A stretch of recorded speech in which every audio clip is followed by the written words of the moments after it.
Welcome back to AM Northwest. 1/3 of all retirees rely on Social Security as their only source of income. So what happens if the system goes broke? Here with important advice, we welcome back financial planning and consulting specialist David Swanson. Always good to see you. But what is the status? Is Social Security going broke? Absolutely. Is it really?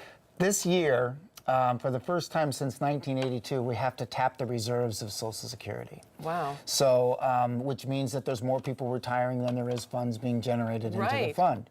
There's about $3 trillion in that fund, and they estimate by 2033, 2034, that will be gone. So how do people plan then? If they've been thinking that Social Security is their only source of income, they have to rethink this, don't they? Well, they're going to have less money. There'll be massive legislative change, or there'll be a massive influx of capital, or people will just have to live on less. So if you're planning, as we talk many, many times about having a written plan about how you're going to spend your money in your retirement, if you are planning on using Social Security, you better plan on less, because there's going to be some modifications. And so now you have to draw more on your own 401k, more on your own retirement and pension plans that you have set aside. Right. So it's really, really important to fund those and to make really good choices, because you are going to have less Social Security going forward. A lot of people probably aren't versed on that. Are there any other Social Security facts that we should know about if we're looking? Well, one thing is that the simple matter of fact is that we're the end of the baby boom age, right. And our kids are now the ones that are going to support us. We supported our parents with Social Security. That's our Social Security went to them. And our kids are going to take care of us, which is a little scary. Yes, it is. So what do you suggest folks do? Well, right now, you need to make really, really good choices about the savings that you have. So if you were planning on Social Security being a third of what your retirement income is, it will be less, more than likely. And so you need to figure out, okay, if I deplete more of my savings, am I still going to be okay? Am I going to run out of money in retirement? So planning is so much more important. And the other part of this is that if you take too much risk in retirement and you have too much money in the stock market and the market does go backwards and you're thinking you're going to be spending that money, now you're going to be doing less in retirement, having less fun. So really figuring out, sitting down with someone who's a real expert in looking at what all your resources are and really having a fine point on your income going forward is absolutely essential to survival going forward. Oh my gosh. Okay. Do you have to, when you think about your future retirement, do you have to kind of come up with an age as to how long you think you will live? Absolutely. Yeah. So our table is right now 82 for a male, 84 for a female. But if you're 65 and you are involved in groups and you do mental exercises, Sudoku and crossword puzzles, and people are dependent on you and you're dependent on them, there's a really good chance that you could add 10 years to your life expectancy and be in your early 90s. Now, Social Security, if you're planning on that income carrying you forward, it may be there, but just not in the level that you expect it to be. That you planned it to be, right? Exactly. That you thought it would be. Right. So you need to use your other savings to do that, and you need to know if you're spending too much money right now, nobody wants to be living till 92 and have no money. Right. You say it's very important to write things down.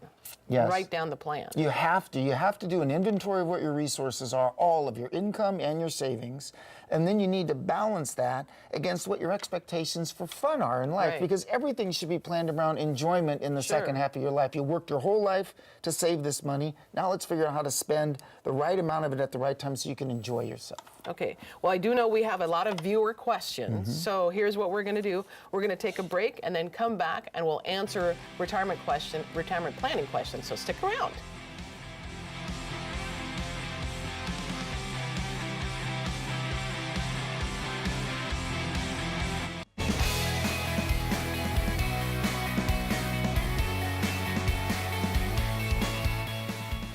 Welcome back to AM Northwest. David Swanson from Swanson Financial is back to answer your retirement planning questions. And that's from viewers. So here we go with the first question. If Social Security goes broke, how will this affect my current Social Security benefits? Will it? It should not. So the idea is, in most situations that we've seen, your grandfather. So if you start a benefit, you're going to get a benefit. Now, Social Security will consume the $3 trillion it has in savings in the next 15 or 16 years, but there still will be Social Security benefit. Benefit's going to come from the people that are working now and guesstimated to be about 75%. So kind of the worst case scenario is that if you need the Social Security and you haven't taken it, you're probably looking at about 75% of what you should be getting today. And if you're a higher income individual, there may be some situations where you're not getting as much as Social Security as you think you were going to even at that point. So. Okay.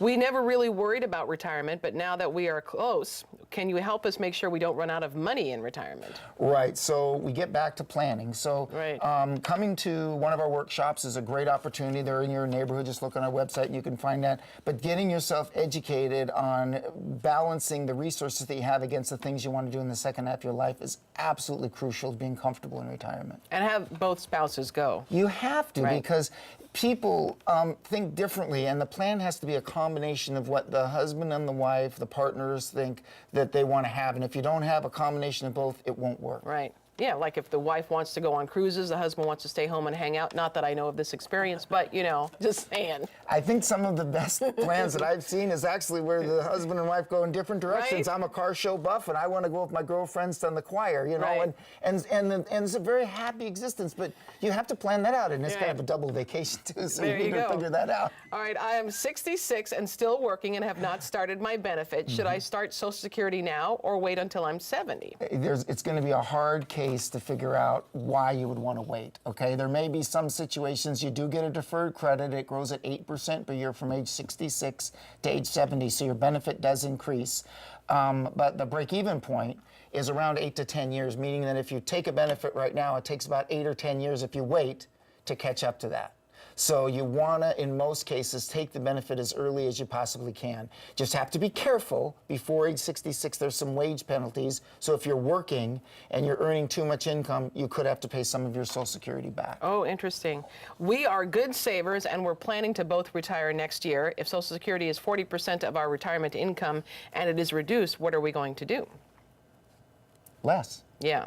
Unless you have more savings. And so you have to take money from your retirement accounts, pay taxes on it, and then use that. So money in your IRA is great. You just have to convert it to, you know, money that you can spend. And the cost of that is tax rate, your marginal tax rate.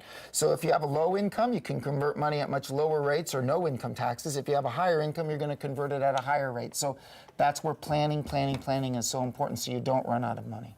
I've been planning to retire at age 62, and I want to work part-time and start Social Security benefits. Should I be concerned about making too much money and drawing Social Security benefits at age 62? Make more than $17,000 and change at age 62, you're going to pay a penalty. It's $1 for every $2 over that threshold income, and that'll go until you're 65. At 65, if you make around $45,000 and change, then the rule is $1 for every $3 over that amount. And then at 66, apparently you're no threat to anybody. You can earn as much money as you want. As much as you want.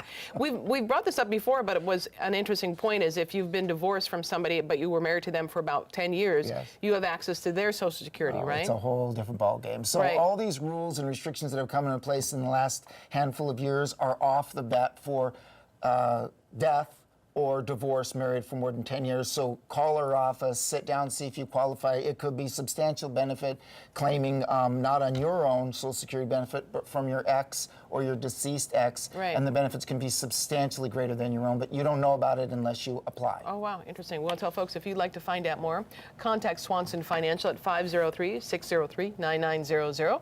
We'll put all the information for you on our website at KATU.com. David, thank you very much. Appreciate it.